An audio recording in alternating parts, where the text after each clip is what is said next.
morning, good afternoon. I'm Bates Gill. I'm a professor of Asia Pacific Security Studies at Macquarie University. I'm also an senior associate fellow with RUSI in London. So it's a real pleasure to be able to address then members of the Royal United Services Institute of New South Wales and to talk to you today on the subject of assessing the ambitious reform plans of the People's Liberation Army, progress, problems, and prospects. Apologies that we have to do this in this remote way. I would have loved to have engaged in a little bit of give and take and some discussion and Q&A, but hopefully we'll have another opportunity to do that in the future, hopefully not before too long. So this study on the PLA was undertaken as a part of a research grant which I received along with some colleagues from the Australian Department of Defence, its Strategic Policy Grants Program. We've just finished a year-long project, which is to take stock of the PLA reforms and reorganization, which was launched in late 2015, early 2016, to look back upon those last 3 to 4 years and see what we can discern about those reforms and that reorganization, and in particular, what does it all mean for Australia, for the Australian Defence Force? And in particular, we wanted to look at what progress, if any, is being made by the PLA in its stated objectives of being able to develop greater jointness, greater capabilities in joint operations, and particularly the ability to improve its deterrent and coercive capabilities across multiple domains. Multiple domains meaning across land, sea, air, missilery, outer space, and cyberspace. Let me give you a little bit of a background to the PLA reforms and reorganization process. They were launched, officially speaking, in late 2015, and they are really the most sweeping and potentially transformative of the PLA almost since its founding back in the 1920s. Now, this is a part of a multi-decade, multi-generational process, which we could even date back to the early 1990s, and which by the PLA's own self-assessment is going to take a couple more decades to complete. They say in their open source documents that they intend to have achieved full military modernization only by 2035, still 15 years from now, and to have gained the status of a quote unquote world-class military by 2049. That's still some 30 years from now. Why 2049? Well, that's the 100th anniversary of the founding of the People's Republic of China. So it might be a little bit arbitrary in nature, but I think important for us to take away is that the Chinese themselves foresee this ongoing modernization process as taking some time, several decades before they will feel they have achieved the status of a so-called world-class military. Why were these reforms undertaken? Why now? Well, along with my colleagues, we came up with at least 2 critical reasons behind these reforms. First is to strengthen the control of the Chinese Communist Party over the Chinese armed forces. Let's not forget that the PLA, first and foremost, is a party army.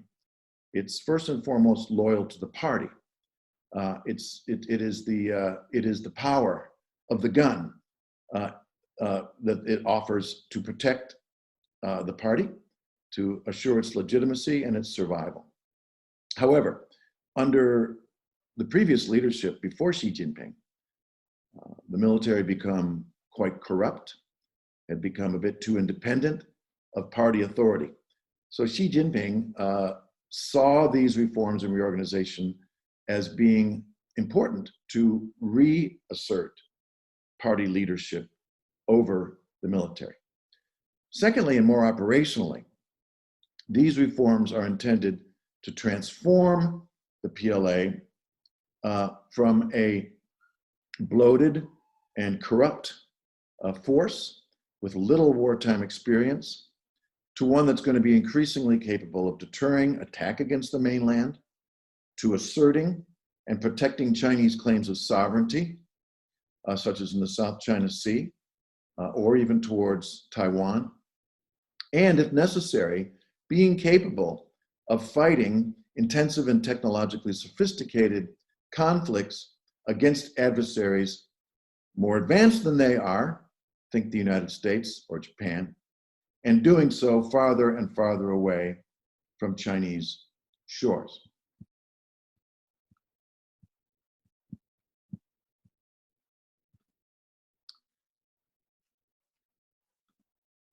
Now, here's our top line findings for the report. We see that the PLA, 4 or 5 years now into this new restructuring, is still largely focused on deterrence, not offensive war fighting, focusing on deterrence, focusing on continental defense, and defense of Chinese claims within the so-called First Island Chain.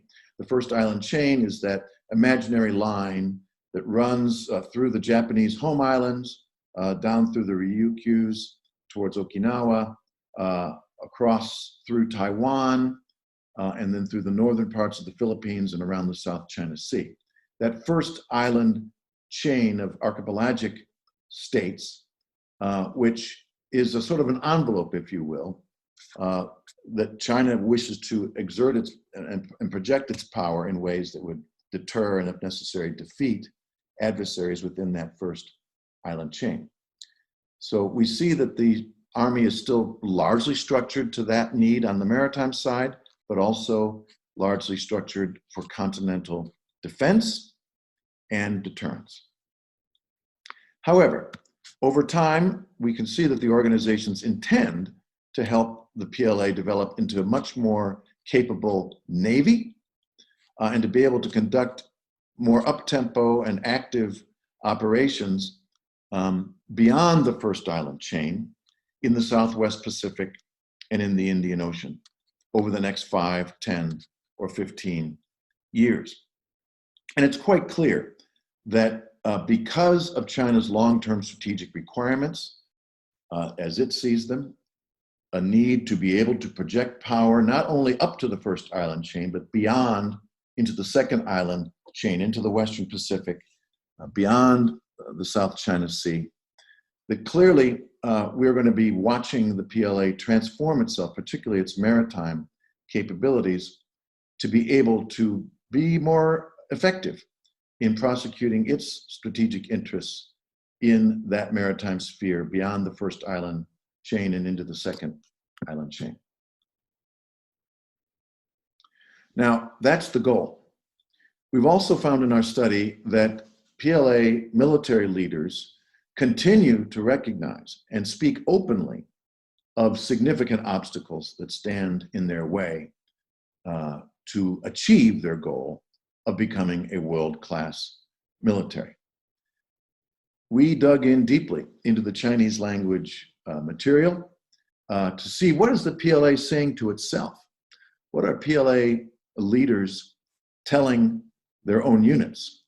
What are the PLA political leaders, like Xi Jinping, saying to his commanders about the flaws, the shortcomings, the difficulties which the PLA continues to have to wrestle with and which stand in the way of its ambition of becoming a world-class military over the next 20 to 30 years. In particular, they focus on certain key drawbacks. Combat leadership is one that's frequently cited. An inability to prosecute modern warfare. And they even raise questions about continuing problems with party loyalty, whether or not the PLA is suitably loyal to the Chinese Communist Party. Now, we're going to see, though, in spite of those obstacles, that they're going to continue to try and press on these problems, to try to improve in areas of leadership, improve in areas of doctrine, especially as new technologies continue to flow into the PLA force structure, and with the aim then of achieving a far more capable force in that window between 2035 and 2049. So by that period, we think we should expect, we should presume that the PLA will continue to steadily make progress, and that by 2035, they will have been able to have significantly expanded their anti-access and area denial envelope further beyond the first island chain. They'll have significantly improved their long-range strike capabilities, including hypersonic weapons that would be capable of reaching Australia.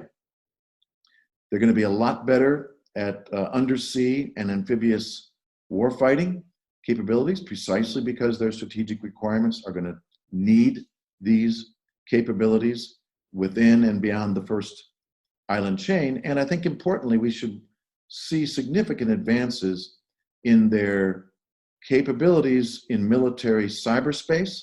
So whether that's cyber espionage, cyber attack, disruptive cyber activities, even political and information warfare as part of their overall military strategy, and improvements in their space operations, such as counter space.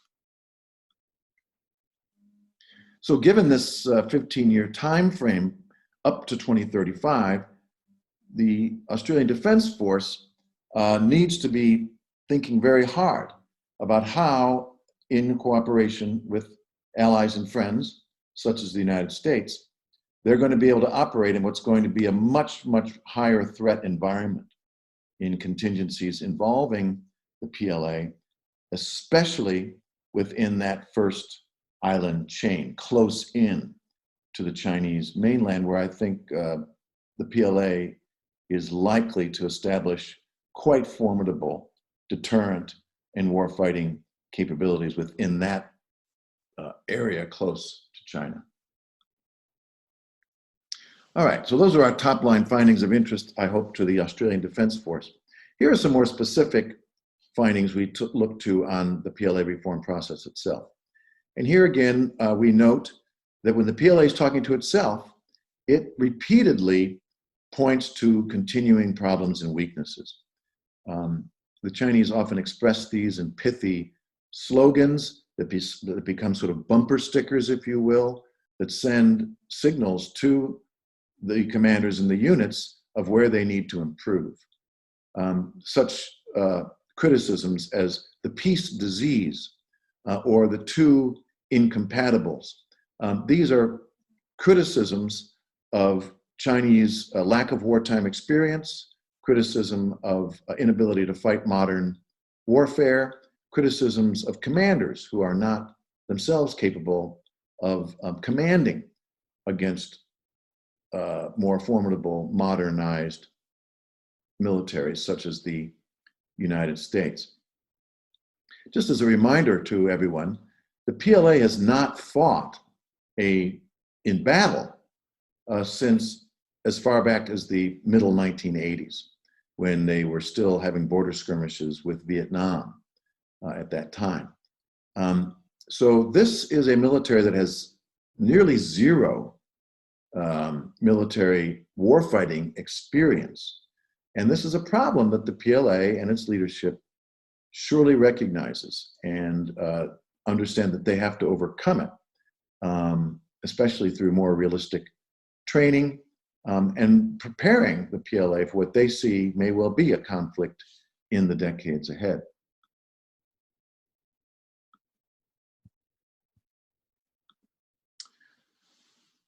We've also found that while there's a lot of new hardware coming online, that in itself is a problem.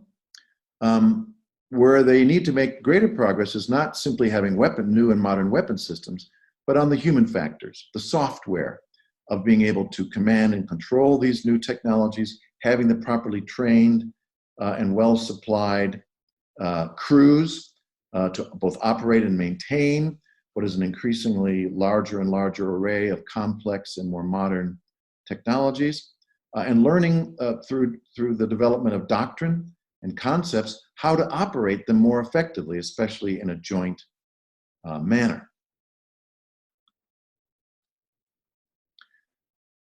They are working hard at the new joint theater and operational headquarters to try and get staffs to plan and control complex operations using all this new equipment that's never really been tested in combat. This is something completely new. The joint theater concept only goes back to late December of 2015. So it's an entirely new way of doing business for the PLA. And they're obviously going to have organizational growing pains, conceptual and doctrinal growing pains as they try to introduce, integrate, and ultimately implement this new joint form of combat, which the PLA has never prosecuted in the past. And what we've seen, and we report in our report to the Department of Defense, is that they've started from the ground up. Small unit proficiencies, building up to larger units. We've seen a real drop over the last 3 to 4 years in large scale exercises as they've worked hard to get small unit proficiencies working in this new joint doctrine environment, which the PLA is adopting. Probably after 2020, going into 2021, 2022, we're going to be probably seeing a resumption of the large scale exercises. It'll be interesting to see whether in those exercises we do see realistic joint training taking place. Just as an aside, the coronavirus epidemic has set back the PLA recruitment cycle and training cycles. So some of the plans they had to begin these large-scale joint training exercises may have also been put off, and we may not see them until 2021 or later. This is a bit of a busy chart, but it tries to give an overall estimate of the personnel post-reform of the PLA armed forces. So of the Chinese armed forces. So not just the PLA, the People's Liberation Army, but also including reserves, contract defense civilians, the People's Armed Police, which is the domestic paramilitary security force, and others. And if you add them all up, you get somewhere between something as high as maybe 3 million individuals under arms or part of the armed forces.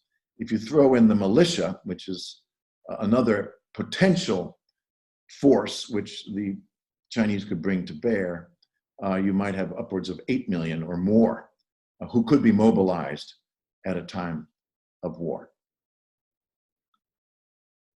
Let's turn now to some specific service-by-service findings, starting with the People's Liberation Army.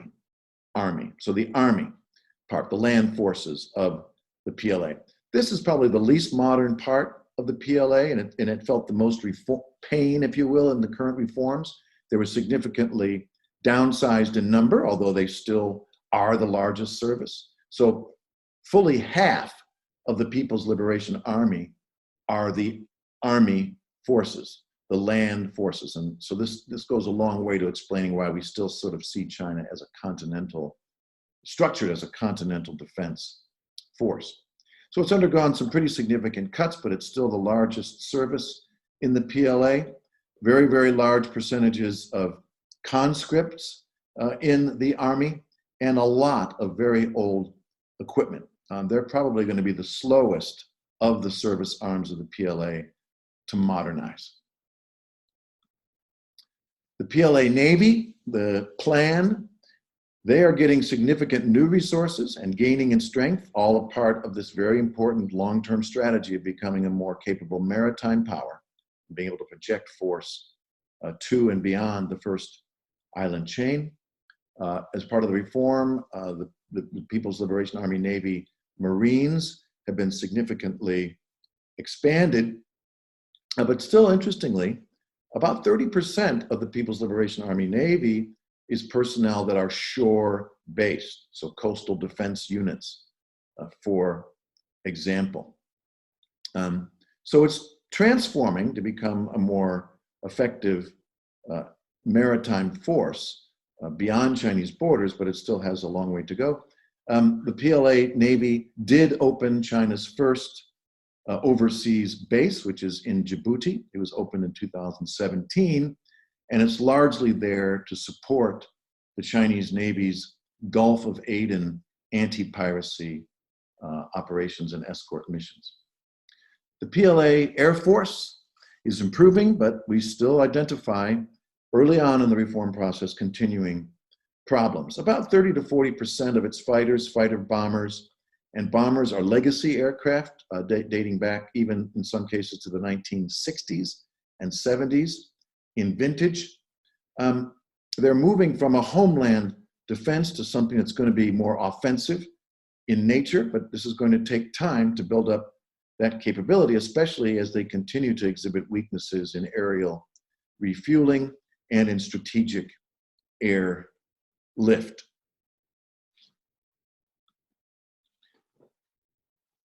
An important force as part of the reforms was the creation of the PLA Rocket Force. It was formerly called the 2nd Artillery.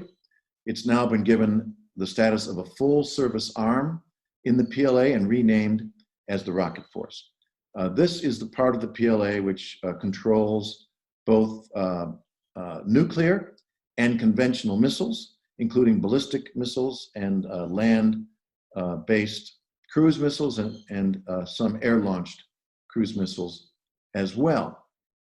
The PLA-RF, the Rocket Force, has today one of the world's largest and most diverse arrays of conventional ballistic and cruise missiles. Of course, importantly, this is China's they oversee China's nuclear force, which is small compared to, say, the United States or to Russia, but which has been increasingly reliable and increasingly diversifying.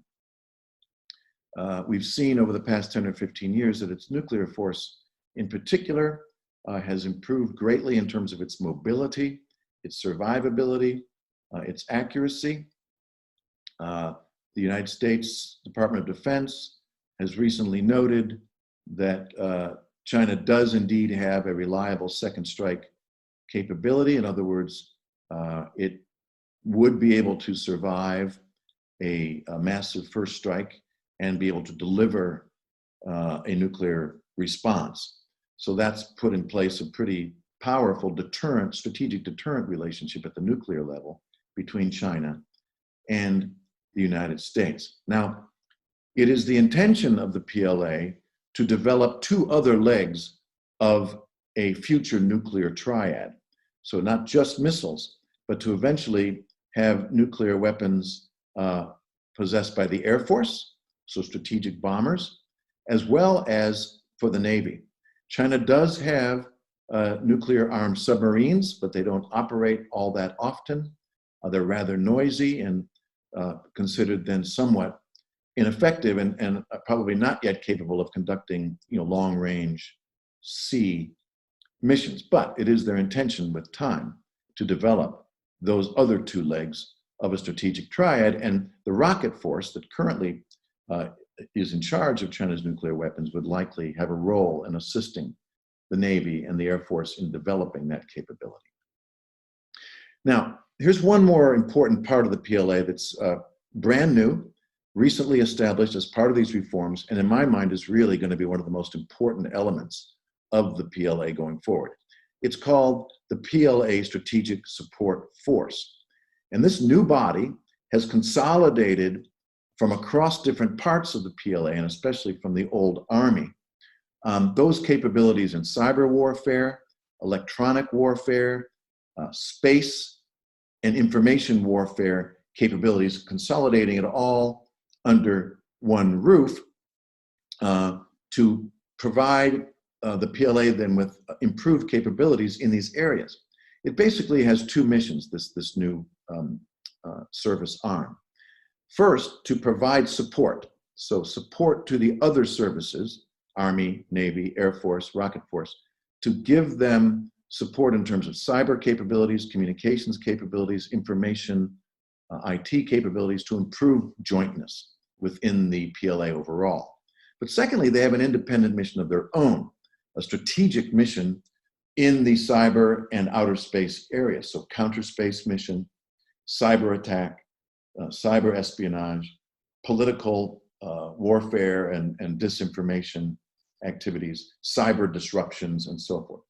So this is a very, very modern, probably the most advanced part of the PLA, and it's really going to be the pointed end of the spear in any early on in operations that the PLA may undertake in the future. Here's more information about the PLA Strategic Support Force. Finally, a word here about the People's Armed Police, the PAP. The PAP is a domestic security force. It is solely under the command of the Central Military Commission, which is the highest military authority in China. Under the reforms, they've also taken control of the Chinese Coast Guard. And this is a very important organization for domestic security purposes. This has freed up the PLA, the People's Liberation Army, to focus on what it should be focusing on, not domestic security, but rather on external security. And by giving the PAP, the People's Armed Police, the mandate for internal security, I think that gives the PLA the opportunity then to focus on what it needs to, which is how to fight and win wars outside of China in that increasingly complex maritime sphere going forward. Almost complete then with the report. Just a few more features that I wanted to tell you about. We made extensive use of Chinese language sources in the study. We think that's important because that is really trying to find out what the PLA is saying to itself, what are its leaders and commanders saying to the units, and what are they talking about, and what do they see are their priorities and problems going forward. The report, which is about 117 pages long, and I'm happy to make it available to any of you who'd like to see it, is really the most up-to-date thing we have right now on the current state of the PLA reorganization and reform effort. Lots of charts, very highly detailed, looking at how the PLA has been restructured, what its current capabilities are, and what its activities are in terms of training and other ongoing work, such as the Gulf of Aden mission, which China has been doing now for some 11 years. We offer a great deal of detail on those activities by the People's Liberation Army Navy, and also an appendix at the end in which we sort of took a survey of former defense intelligence officials and analysts from the United States who focused on China, and asked them to compare the US and Chinese militaries across a range of specific operational capabilities for land forces and for maritime forces.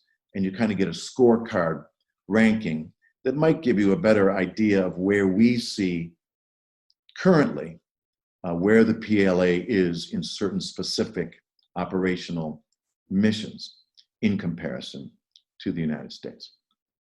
So that, in a nutshell, is the study that we've just completed. As I say, I'm happy to share that study with you. If anyone would be interested, you can just contact me, I think, through your leadership at RUSI. And let me again extend my gratitude to all of you for the opportunity to give this presentation. Thank you for the invitation. I hope you found it useful. Stay safe, stay healthy, and we'll hope to see you another time.